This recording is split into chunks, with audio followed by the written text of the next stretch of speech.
Friends, ఇప్పుడే అందిన వార్త. జగన్ పార్టీ గోవింద అసలు నిజం చెప్పిన ఎంపీ. ఈ విషయాలన్నీ తెలుసుకునే ముందు వీడియోని పూర్తిగా చూడండి, అప్పుడే మీకు పూర్తిగా అర్థమవుతుంది. అదేవిధంగా చాలామంది సబ్స్క్రైబ్ చేసుకోకుండా వీడియోని చూస్తున్నారు, దయచేసి సబ్స్క్రైబ్ చేసుకోండి. సబ్స్క్రైబ్ చేసుకోవడం వల్ల నేను చేసే ప్రతి వీడియో అప్డేట్ మీకు ముందుగానే నోటిఫికేషన్ రూపంలో వస్తుంది. అదేవిధంగా లైక్ చేయడం మర్చిపోతున్నారు, దయచేసి లైక్ చేయండి. లైక్ చేయడం వల్ల ఇటువంటి ఇంపార్టెంట్ ఇన్ఫర్మేషన్ చాలామందికి రీచ్ చేసిన వాళ్ళు అవుతాం. ఇక లేట్ చేయకుండా వీడియోలోకి వెళ్ళిపోదాం. పార్టీని నడపడం చాలా కష్టంగా ఉందని వైసీపీ ముఖ్య నాయకుడు, రాజ్యసభ సభ్యుడు అయిన ఆళ్ల అయోధ్య రామిరెడ్డి వ్యాఖ్యానించారు. మొత్తం 11 మంది పార్టీకి చెందిన రాజ్యసభ సభ్యుల్లో 10 మంది వరకు పార్టీని మారుతున్నారంటూ వస్తున్న వార్తలపై ఆయన ఆగ్రహం వ్యక్తం చేశారు. అలాంటి పరిస్థితి రాదన్నారు. అందరూ జగన్కు విధేయులేనని, అయితే ఒకరిద్దరు దారి తప్పినంత మాత్రాన అందరినీ అదే రాటలకు కట్టేయవద్దని ఆయన పేర్కొన్నారు. మీడియా సంయమనం పాటించాలని సూచించారు. ఈ రోజుల్లో రాజకీయ పార్టీని నడిపించడం అంటే తమాషా కాదు, చాలా కష్టంగా ఉంది. ఈ విషయాన్ని తెలుసుకోలేక చాలామంది వ్యాఖ్యలు చేస్తున్నారు అని అన్నారు. రాజకీయాల్లో నాయకులు తాము అనుకున్నట్టుగా అన్నీ జరగాలంటే కుదరదని ఇటీవల రాజ్యసభ రాజీనామా చేసిన మోపిదేవి వెంకటరమణను ఉద్దేశించి వ్యాఖ్యానించారు. అయినా ఆయనకు ఏం తక్కువ చేశారని పార్టీ మారారని ప్రశ్నించారు. ప్రతి ఒక్కరికి ఎన్నో కోరికలు ఉంటాయి అన్నారు. కుదిరితే ముఖ్యమంత్రి కూడా కావాలని అనుకుంటారని, సాధ్యమవుతుందా అని అన్నారు. ఉన్నంతలో అందరికీ జగన్ న్యాయం చేశారని చెప్పారు.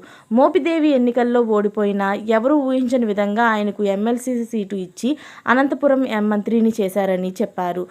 తరువాత రాజ్యసభకు కూడా పంపించారన్నారు. ఇప్పుడు సొంత అవసరాలు, ఇబ్బందులు ఉన్నాయని పార్టీ మారడం సరికాదని అన్నారు.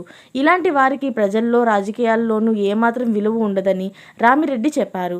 ఇక తనపై వస్తున్న వార్తలను కూడా ఆయన ప్రస్తావించారు. తాను ఎప్పటికీ పార్టీ మారేదే లేదని, అంతేకాదు రాజ్యసభకు రాజీనామా చేయనని, జగన్ తనపై పెట్టుకున్న నమ్మకాన్ని వమ్ము చేయబోనని అన్నారు. చివరి వరకు జగన్తోనే నడుస్తామని తేల్చి చెప్పారు. ఆ ఇద్దరు మినహా, అంటే మోపిదేవి అలాగే బీద మస్తాన్ మినహా అందరూ జగన్తోనే ఉంటారని చెప్పారు. ఈ విషయంలో మీడియా సమన్వయం పాటించాలని అన్నారు. బీసీ నాయకుడు, వైసీపీ రాజ్యసభ సభ్యుడు ఆర్ కృష్ణయ్య కూడా వైసీపీని వీడి బీజేపీలోకి చేరనున్నారని వార్తలు వస్తున్న విషయం తెలిసిందే. దీనిపై తాజాగా ఆయన ఓ మీడియా సంస్థలో మాట్లాడుతూ తాను పార్టీ మారబోయేది లేదన్నారు. అలాగే జగన్ వెంటే నడుస్తానని చెప్పారు. బీసీల కోసం పార్లమెంట్లో గలం విప్పించాలని తనను జగన్ పార్లమెంటుకు పంపించారని, ఇప్పుడు ఆయనకు ద్రోహం చేస్తానా? అలా చేస్తే బీసీలకు చేసినట్టే కదా అని ప్రశ్నించారు. అవసరాలు, సమస్యలు ఉన్నవారే పార్టీలు మారతారని, తనకు అలాంటివి ఏమీ లేవని అన్నారు.